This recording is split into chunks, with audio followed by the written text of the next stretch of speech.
better legal protections and labor organization in the sector would be beneficial for workers in that sector, right? And that there is, and in fact, that the idea what is cast as economic freedom, as you know, the kind of idea that all these kind of delivery riders zipping around on at the same time as they have all these other jobs allows them to kind of supplement their income and earn more than they otherwise would. That is, you know, a myth, in fact, and doesn't correspond to economic freedom, but economic subservience and dependence. That seems to me it would be a better response than simply kind of suggesting that an authentic socialist would kind of stop ordering food on delivery, get off the couch, and jump into the street demo.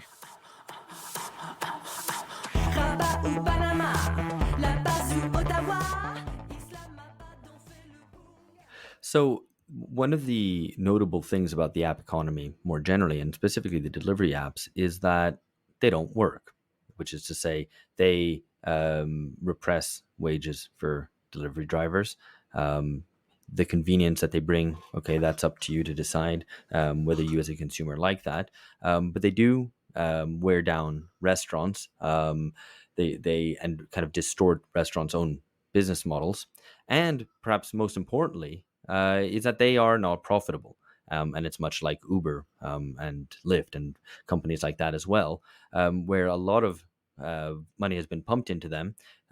Revenues increase because people start using them, but they nevertheless continue to make losses. And they keep doing that until presumably they're sold off in an IPO and the original funders and investors get paid, and they leave some other suckers holding the bag.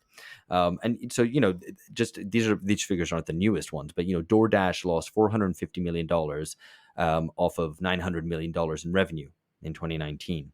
Uber Eats lost $460 million in the quarter four 2019 revenue out of $734 million in revenue. And that's Uber's most profitable division. So this gives us a sense of the scale of how this might have changed a little bit with the pandemic, and they might be a little bit more profitable. But I note that Uber Eats recently withdrew from Brazil, and it was the biggest competitor to iFood, which is the big one here. So it's a question about how profitable these things are, and it seems to me that their main the same purpose, with delivery as well, hasn't. Like with Uber, is that they're a battering ram against labor rights and against the old businesses, whether it's taxis or restaurants. See, I don't think that's right, to get a piece. To get a piece of the action. I don't think that's right. I don't think they're battering rams exactly. I think so. I think Uber might be an exception in that regard. So, because the business, as far as I understand from what I've read, the business model of Uber was that they would kind of use cheap money that they got from borrowing and from venture capital and so on to undercut existing cabbies basically in major urban centers. And once they dominated the market and they'd introduced self-driving cars, they would basically have this essentially permanent monopoly, and it would be then like basically, you know, kind of guaranteed money and rent in the future. So that was a battering ram to break into the, you know, the kind of local cab markets around major urban cities. That doesn't seem to me to be the case with delivery though, right? And I don't know that, you know, and if it's putting, you know, if the restaurant sector is kind of being forced to adapt to this kind of, you know, what the apps are, the effect of the apps, that doesn't seem, you know, I mean, it doesn't seem to me like a matter for condemnation or celebration one way or the other. You know, like different segments of the market, capitalist market, will evolve in different ways. It just, you know, it is the way it is. It's not as if restaurants are more entitled to, you know, kind of being insulated from these kinds of competitive pressures than any other section of a capitalist economy. So I'm not quite sure they are battering rams, apart with the possible exception of Uber.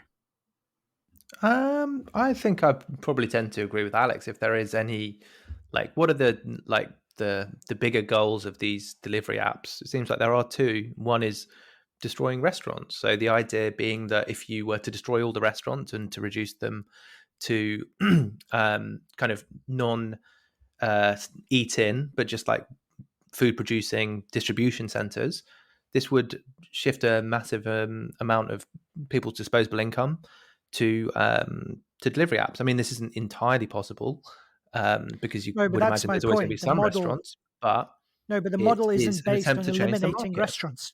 It's an attempt to change the market, but it's not an attempt to eliminate the sector, which is what Uber was, right? So Uber was designed to drive kind of cabs out of it was designed to drive cabs out of the market, whereas Deliveroo isn't premised on the idea that, or Uber Eats isn't premised on the idea that no one is ever going to go to a restaurant again. I mean, that would, Well, you know, that it's no, isn't but going it's to a work. question of Maybe.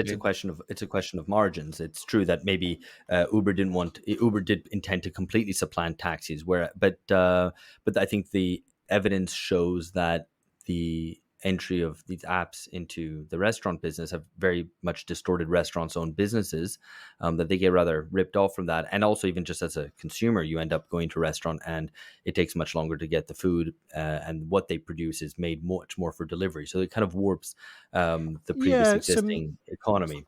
So my experience with And then that. there's the point about labor, which is that it relies on and pushes towards greater informalization of labor. Yeah, so I don't know that it was. I mean, the point is though, like it's you're already dealing with, it's partly an effect of the fragmentation of the labor market, so that you have the kind of the two-tiered labor market where you have older workers in kind of more secure professions that will tend to be more unionized and will enjoy kind of legacy legal protections, and then you have the more kind of informal gray zone economy where there'll be fewer protections, the gig economy and so on. So I mean, but that is an effect of labor market changes. It's not, and it's something which it's what the app economy exploits, right? So I mean, the whole business model of Uber was based on basically exploiting kind of casting Uber drivers as self-employed contractors rather than employees, right? So it was based on kind of, exploiting a legal loophole. So, well, I mean, again, it just kind of indicates how fragile. But I mean, the lack of innovation, it's an important point about the lack of any kind of meaningful technological innovation. There's a huge gap between self-driving cars and the Uber system, but at the same time, kind of exploiting, legal loopholes rather than actually creating genuine new value or creating new productive and technological processes.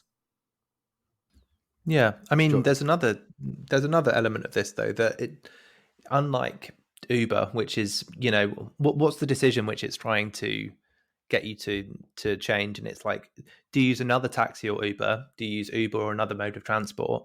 I think with delivery apps, the thing that it's trying to make the problem that it's trying to create rather than the solution it's trying to create, because we now know that tech is about solutionism. It's about creating problems and that to which you have solutions, rather than creating solutions to existing problems. That is a lot more efficient from the tech point of view. I think it's trying to make food and consumption at home when you don't want to cook a problem.